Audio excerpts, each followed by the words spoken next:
जी नमस्कार, स्वागत है आप सभी का धनवंतरा के यूट्यूब चैनल पर। मेरा नाम रोहित वैद्वान, आप #बच्चा पार्टी कुल मिलाकर धनवंतरा। और टीचिंग रिक्रूटमेंट पर एक के बाद एक ऐसे बम फोड़े जा रहे हैं जिसको सुनने के बाद आप एक खबर सुनते हैं, दूसरी फिर उसके बाद कुछ आती है, तीसरी सुनते हैं, चौथी कुछ और आती है लगातार। मतलब देश में जैसे शिक्षक ना बनाना हो, देश में सिर्फ और सिर्फ एक ऐसा इंसान चाहिए जो रूल और रेगुलेशन में फंसा पड़ा रहे, वो टीचर ना बने और सिर्फ या तो गेस्ट टीचर की भर्ती मिलती रहे या फिर कुछ ऐसी भर्तियां मिलती रहे जिसमें क्या है परमानेंट पोस्ट ना निकले। वैसे ही कैलेंडर जारी नहीं होता, वैसे ही पोस्ट नहीं। बीएड के बच्चों के साथ परेशानी चली रही थी, उसका कोर्ट का आदेश उस पर चल ही रहा था। उस पर जो आपस में बच्चे लड़ रहे थे वो अलग बात थी, उसके बाद बच्चे आपस में कुछ कहते फिर टीचरों तक कुछ कहते वो अलग था। आज एक नया और आ गया, और वो नया आया है ये कि अब लगभग हिंदुस्तान के 12 लाख बच्चे, कितने बच्चे, 12 लाख बच्चे इस टीचिंग शिक्षक भर्ती से बाहर हो जाएंगे, क्योंकि सरकार ने बोला है। ये एक सेकंड रुकिएगा, मैं पूरा डॉक्यूमेंट्स निकाल लूँ आपके लिए और आसान हो जाएगा मेरे लिए। एक सेकंड बस।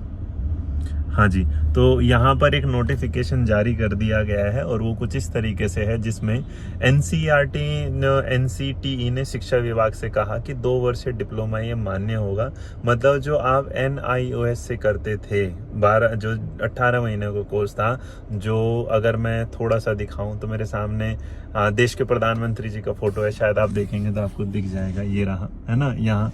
तो कुछ इस तरह ही वो फोटो आया था जिसमें NIS का कोर्स लॉन्च किया गया था और कहा गया था कि अब आप इस कोर्स को करेंगे। और आज इत्तेफाक की बात देखिएगा, वो कोर्स भी इनवैलिड हो गया। इसका मतलब DLED का बच्चा अब जिन्होंने 18 महीने का कोर्स किया था वो अब क्या होगा, वैलिड नहीं रहेगा। किसके लिए नहीं रहेगा? PRT पोस्ट के लिए, जिसमें लगभग 2.63 बच्चे जो हैं वो DLED के कोर्स जो बिहार से करे हैं। और पूरे हिंदुस्तान में लगभग आता है 12 लाख बच्चा जिन्होंने इस 18 महीने के कोर्स को किया है। मतलब हमें लग रहा है कि हम आपस में लड़ रहे हैं। जो लड़ाई हमें सरकार से लड़नी चाहिए। NCTE के फैसले को मतलब कोर्ट चुनौती देती है, NCTE NIS को चुनौती देता है, उसके बाद सरकार में कुछ चलता है, फलाना सरकारों की तरफ से वैकेंसी नहीं आती, उत्तर प्रदेश खाली पड़ा है जहाँ वैकेंसी के नाम पर बच्चा अगर कुछ डिमांड करता है उसे डंडे मिलते हैं, फिर आपस में लड़ाइयाँ झगड़े सब कुछ मिलते हैं। और परिस्थितियाँ ये हैं कि बच्चा आपस में लड़ रहा है, वो पढ़ नहीं रहा, वो जूझ रहा है इस चीज़ों के साथ कि कब कुछ ऐसा आएगा जिसमें वो अपने लिए कुछ कर पाए, एक ऐसी नौकरी जिसे भर पाए, एक ऐसी नौकरी जो सरकारी शिक्षक के रूप में पाए, एक वो नौकरी जिसके लिए उसने पिछले इतने टाइम से पहले DLED किया, BLED किया, कोर्स किया, ये किया और देश में एक टीचर बनने की कोशिश करी। और अंत में हाथ क्या मिला?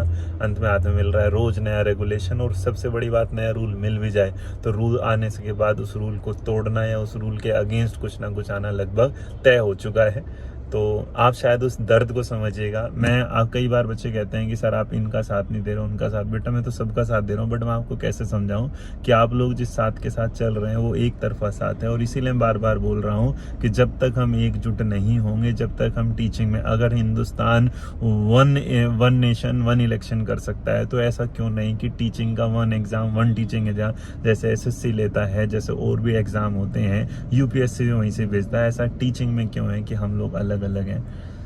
मतलब आप सोचेगा, वन टेस्ट वन टीचर वाला कुछ तो ऐसा निकाला जाए जो हमें शांति दे। बाकी खुश रहिए, मुस्कुराते रहिए, ध्यान रखिएगा। मुस्कुराने वाली बात इसमें हो नहीं सकती, लेकिन एक लाइन है, क्योंकि ज़िंदगी में अगर आप मायूस होकर कुछ करेंगे तब भी यही ज़िंदगी है, हंस के करेंगे तब भी ज़िंदगी है। लड़ना ज़िंदगी का नाम है और लड़ाई में आपको हमेशा क्या है, पॉजिटिव एटीट्यूड के साथ लड़ना चाहिए। आपस में मत लड़िएगा, रूल्स पर लड़िएगा, रेगुलेशंस पर लड़िएगा, उन गलत नियमों पर लड़िएगा जो हमारे लिए बनाए गए हैं।